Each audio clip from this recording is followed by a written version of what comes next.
परिचय। हम जानते हैं कि पादप तथा जंतु इस ग्रह पर मानव विकास से पूर्व विद्यमान थे।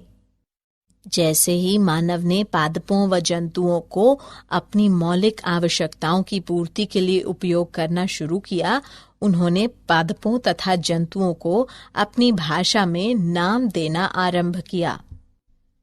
किसी समुदाय के अंतर्गत सामान्य नाम साधारण उपयोग के लिए होता है। यह अक्सर वैज्ञानिक नाम से भिन्न होता है। जीवों को लैटिन भाषा के उपयोग द्वारा इस प्रकार नाम दिया गया है कि दोनों जंतुओं का नाम समान नहीं होता। हाँ, हम जानते हैं कि टैक्सोनॉमी जीव विज्ञान की वो शाखा है जो जंतुओं को पहचानने, उसे नाम देने तथा उसका वर्गीकरण करने से संबंधित है।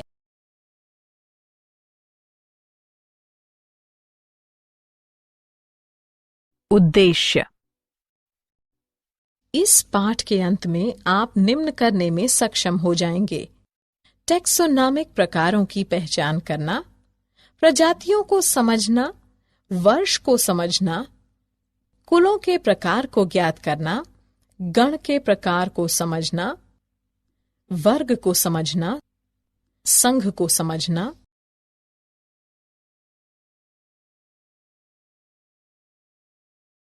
जगत के बारे में अध्ययन करना, विविध टैक्सोनॉमिकल युक्ति को ज्ञात करना, हर्बेरियम बनाना समझना, विविध बायोटेक्निकल गार्डन के बारे में ज्ञात करना, संग्रहालय को समझना, विविध जूलॉजिकल पार्कों का पता लगाना, जानना कि मूल शब्द क्या है।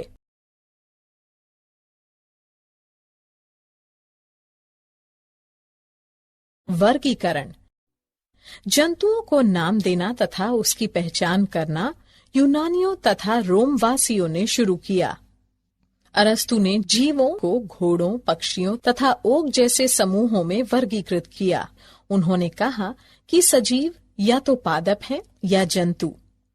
मध्य युग में जीवों का वर्गीकरण लंबे लैटिन चित्रणों के प्रयोग द्वारा किया गया। जॉन रॉय ने तर्क दिया कि प्रत्येक जीव का एक समूह नाम से होने चाहिए, नहीं तो मनुष्य सही रूप से देख व लिख नहीं पाएगा। बहुपद लैटिन शब्दों या वाक्यांशों का एक समूह है जिसमें 12 या उससे अधिक शब्द होते हैं। यह पद्धति उबाऊ तथा भ्रमित करने वाली थी। सन 1750 ईस्वी में स्वीडन के जीव वैज्ञानिक कैरोलस लिनियस ने द्विपदी पद्धति को विकसित किया। द्विपदी 2 भागों वाला नाम होता है। प्रथम पद वंश नाम होता है, द्वितीय पद विशिष्ट उपाधि के लिए होता है। दोनों शब्दों को तिरछा लिखा जाता है। वे दोनों संयुक्त रूप से वैज्ञानिक नाम निर्मित करते हैं। उदाहरण मैंजीफेरा इंडिका यानी आम।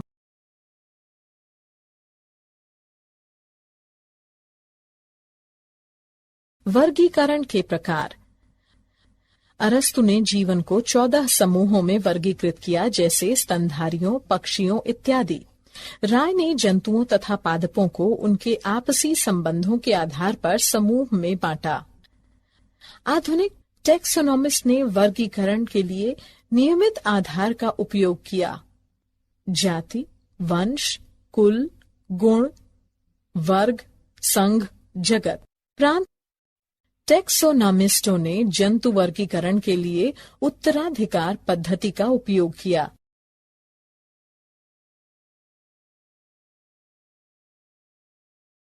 जाति।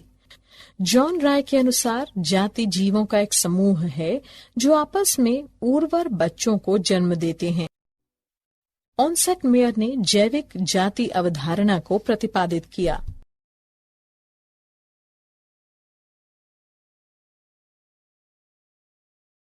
वंश। वंश के अंतर्गत संबंधित जातियों का एक ऐसा समूह आता है जिसमें दूसरे वंशों के जातियों की तुलना में गुण सामान्य होते हैं। जीनस पद की उत्पत्ति लैटिन भाषा से हुई है। जीनस बराबर वंश क्रम, कुल, प्रकार, लिंग या ग्रीक भाषा के जोनस यानी जाति और वंश को मिलाकर यानी परिवार। हम कैसे कह सकते हैं कि जेनरा निकटतम संबंधित जातियों का औसत है।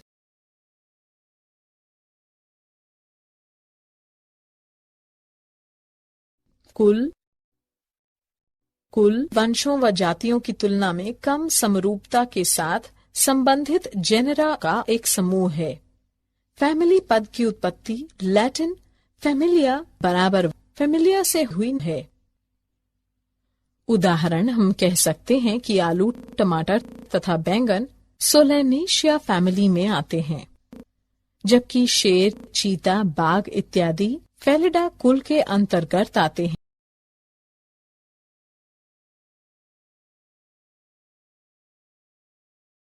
गण निकटता से संबंधित कुलों का एक समूह जिनमें निश्चित रूप से सामान्य गुण होते हैं।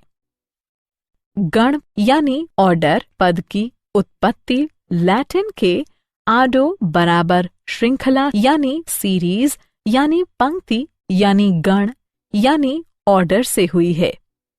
उदाहरण पादप कुल सोलेनेसिया एवं कंवोल्वुलेसिया को पोल्मोनियल्स गण में सम्मिलित किया जाता है, जबकि जंतु फैमिलीज जैसे कि फेलिडा एवं कैसिंडा मांसाहार यानी कार्निवोर गण के अंतर्गत आते हैं।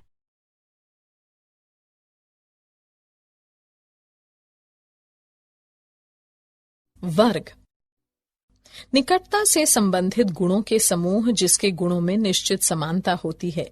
क्लास या वर्ग पद की उत्पत्ति लैटिन के क्लासिक बराबर एक वर्ग या गण जाति प्रकार से हुई है।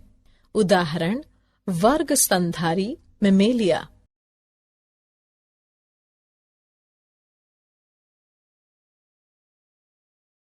संघ जीव विज्ञान में संघ का स्थान वर्गीकरण में जगत से नीचे व वर्ग से ऊपर है। निकटता से संबंधित वर्गों वह समूह जिसके गुणों में निश्चित रूप से समानता होती है। जीव विज्ञान में संघ विभाजन के तुल्य है।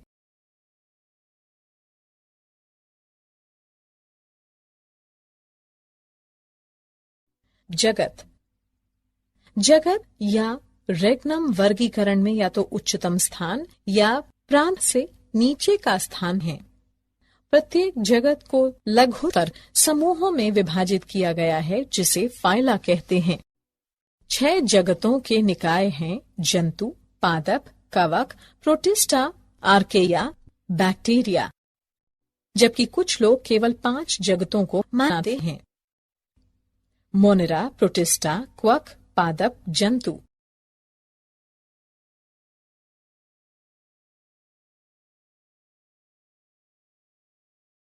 डोमेन यानी प्रांत। प्रांत जीवों के टेक्सोनॉमी रैंक में जगत से भी उच्चतर सबसे उच्चतम है। इसे सपूर रेगनम, सुपर किंगडम या एम्पायर भी कहते हैं। कार्ल वॉयस के अनुसार प्रांत 3 हैं: आर्केया, bacteria, Eukarya.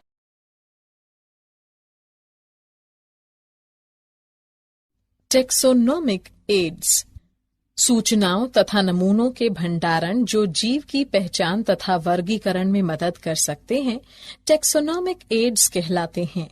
Herbaria, botanical garden, संग्रहालय व जूलॉजिकल पार्क जैसे कई टेक्सोनोमिक एड्स हैं।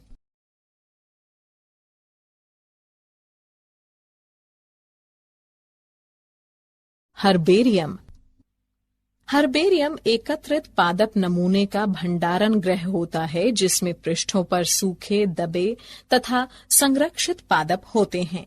इन पृष्ठों का वर्गीकरण सर्वत्र स्वीकृत तंत्र के अनुसार किया जाता है।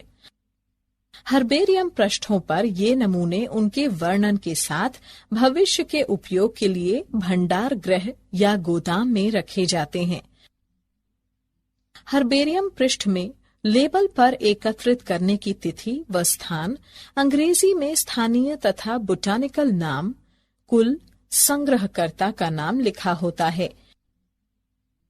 ये नमूने संपूर्ण पादपों या पादप के भाग हो सकते हैं। ये प्रायः शुष्क रूप में किसी पृष्ठ के ऊपर रखा जाता है। इन्हें अल्कोहल या अन्य संरक्षित पदार्थों में भी रखा जाता है, जो पदार्थों की प्रकृति पर निर्भर करता है। हर्बेरियम में पादप वर्ग का वर्णन करने के लिए नमूने को अक्सर निर्देशित पदार्थ के रूप में उपयोग किया जाता है। कुछ नमूने इसके प्रकार भी हो सकते हैं।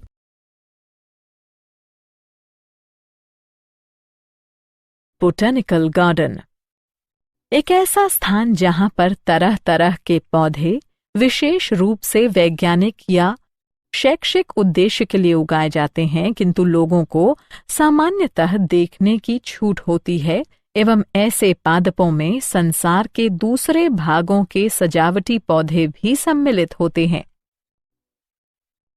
ऐसे विशिष्ट वाटिका में हवाला देने के लिए जीवित पौधों का समूहन होता है। ऐसे वाटिकाओं में पादप प्रजातियों को पहचान के लिए उगाया जाता है तथा पादप पर इनके बोटेनिकल या वैज्ञानिक नाम तथा इनके कुल का नाम अंकित रहता है। प्रसिद्ध botanical garden royal botanical garden Kew, England में है। प्रसिद्ध भारतीय बोटेनिकल शोध संस्थान लखनऊ में है।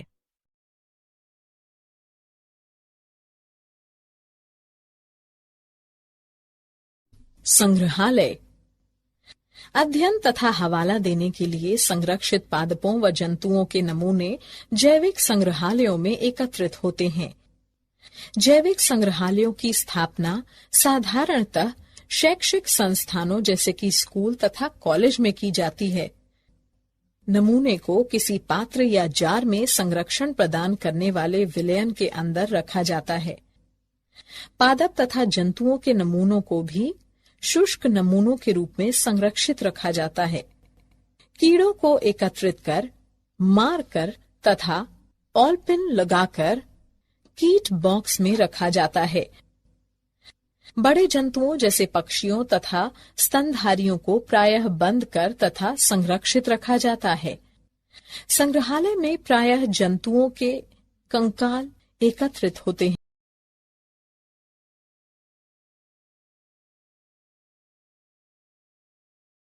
जूलॉजिकल पार्क वैसे स्थान जहां पर जंगली जंतुओं को मानवों की देखरेख में सुरक्षित वातावरण में रखा जाता है तथा जो उनके खानपान तथा आदतों के बारे में सीखने में हमारे सहायक होते हैं।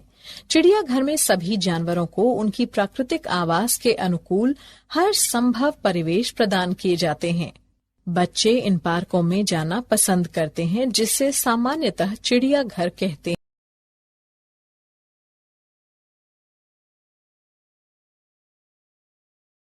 मूल शब्द मूल शब्द समरूपता के आधार पर पादपों तथा जंतुओं की पहचान के लिए एक अन्य टेक्सोनॉमिकल एड्स है। मूल शब्द विरोधाभासी गुणों पर आधारित होते हैं, सामान्यतः जोड़े में जिसे द्विपदी कहते हैं। यह दो विपरीत विकल्पों के बीच चयन को निरूपित करता है। इसके परिणाम स्वरूप एक ही स्वीकृति तथा दूसरे का त्याग होता है। शब्दकोश में प्रत्येक कथन नेतृत्व यानी स्मंक कहलाता है। प्रत्येक टेक्सोनॉमिक प्रकार जैसे कि कुल, वंश तथा प्रजातियों की पहचान के लिए अलग अलग टेक्सोनॉमिक शब्दकोश की जरूरत पड़ती है। शब्दकोश प्रायः प्राकृतिक रूप से विश्लेषणात्मक होता है। उनके वर्णन को लिखने के लिए कुछ अन्य साधन जैसे कि वनस्पति जगत, मैनुअल, मोनोग्राफ्स तथा कैटलॉग होते हैं। वे सही पहचान करने में भी मदद करते हैं। वनस्पति जगत में आवास की वास्तविक स्थिति तथा किसी दिए हुए क्षेत्र में पादपों का वितरण होता है। यह किसी विशेष क्षेत्र में पाए जाने वाले पादप प्रजातियों की अनुक्रमणिका प्रदान करता है।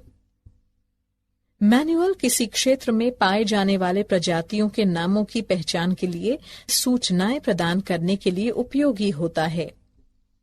मौलिका ग्रंथ में किसी एक टेक्सॉन की सूचना होती है।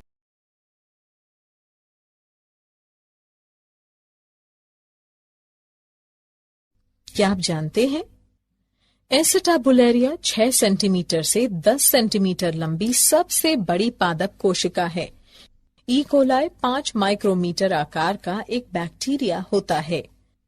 यूकेलिप्टस रेग्नान्स सबसे लंबा वृक्ष है, जिसकी लंबाई 114 मीटर है। सिक्यूओइया सेम्परवर्नस लाल जंगली वृक्ष लगभग 11 मीटर लंबा होता है तथा कैलिफोर्निया में पाया जाता है।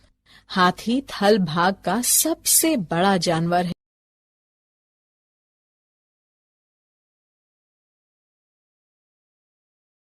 सारांश। आइए हमने जो कुछ सीखा है उसे संक्षेप में दोहराएं।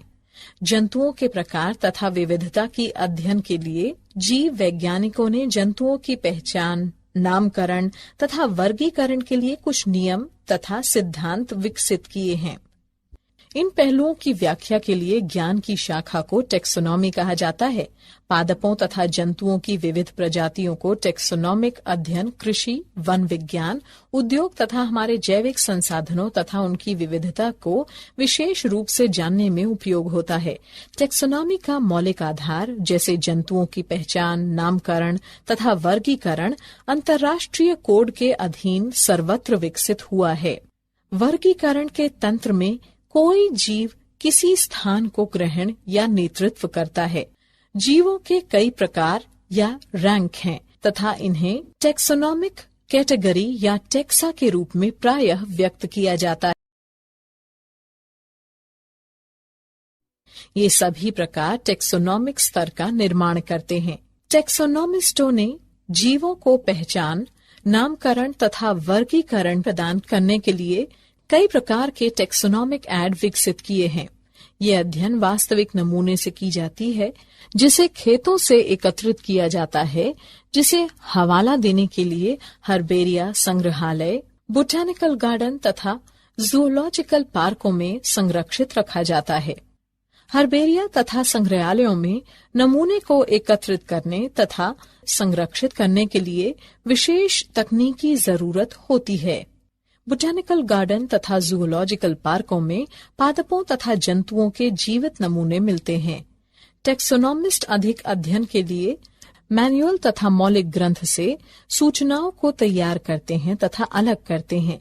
टेक्सोनॉमिक शब्दकोश ऐसे तंत्र हैं जो गुणों के आधार पर पहचान करने में मदद करते हैं।